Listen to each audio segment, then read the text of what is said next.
Baik, Assalamualaikum warahmatullahi wabarakatuh. Perkenalkan, nama saya Herdiansah, saya mahasiswa dari Universitas Primagraha, program Studi Management.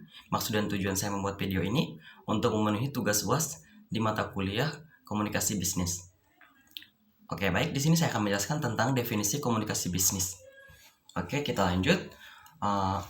Jadi, definisi komunikasi bisnis adalah suatu tindakan, pertukaran informasi, ide, opini, instruksi, dan sebagainya yang disampaikan secara personal maupun non-personal melalui lambang dan sinyal untuk mencapai target perusahaan.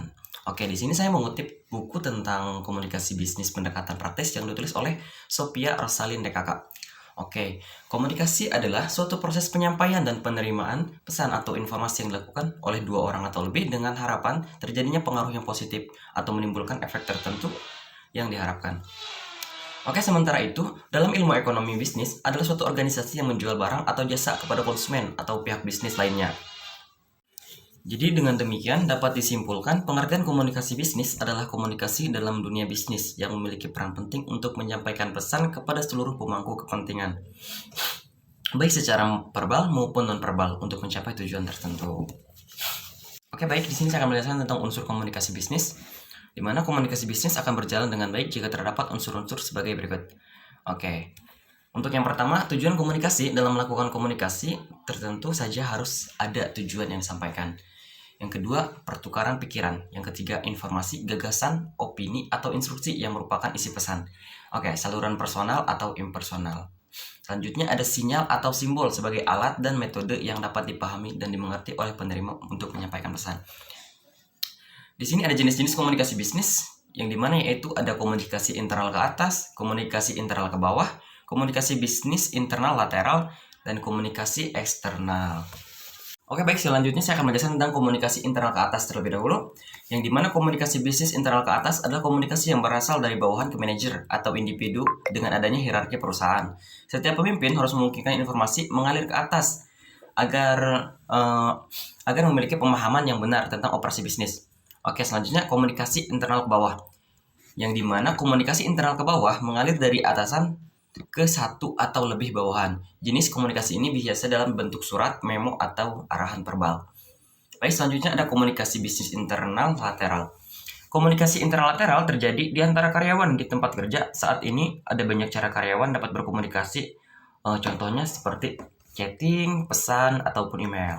Oke, jenis komunikasi ini dapat berada di dalam satu atau di antara departemen dan itu terjadi lebih teratur daripada jenis komunikasi lainnya.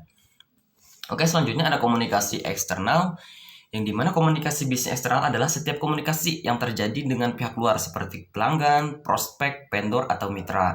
Tidak seperti semua jenis komunikasi internal, komunikasi eksternal terjadi secara kurang teratur. Oke, baik, selanjutnya ada dalam berbisnis pastinya kita tidak hanya ada di ruang lingkup kita sendiri, daerah atau budaya kita sendiri, oke? Pasti namanya bisnis kita bisa mengalami yang namanya ekspor, impor ke luar negeri seperti itu atau kemanapun gitu. Dari itu kita harus menguasai namanya jalur komunikasi antar budaya dan antar negara.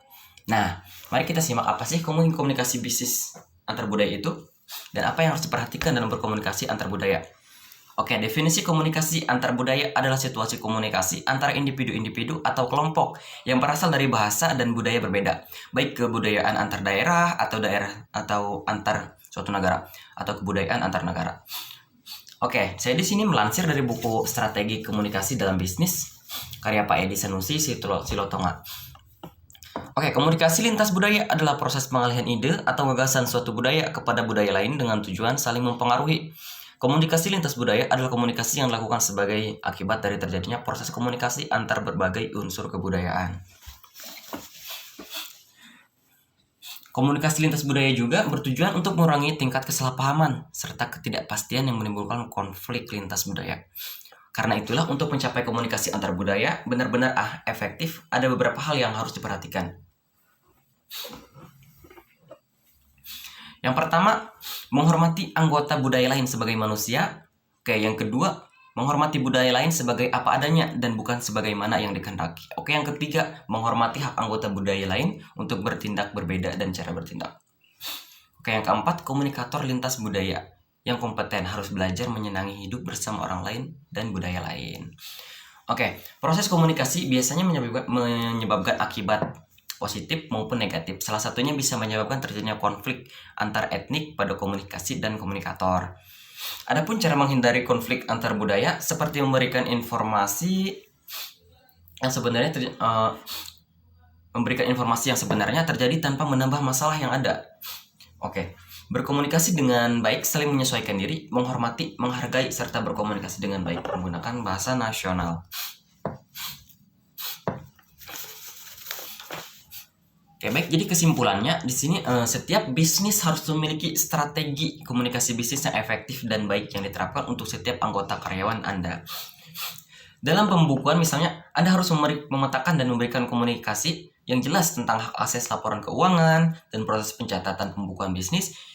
Seperti itu. Jika hal tersebut tidak dilakukan, tentunya laporan keuangan Anda bisa saja dilaporkan atau dipalsukan. Baik, itu saja mungkin yang bisa saya sampaikan. Kurang lebihnya saya mohon maaf. Terima kasih atas perhatiannya. Saya ucapkan terima kasih.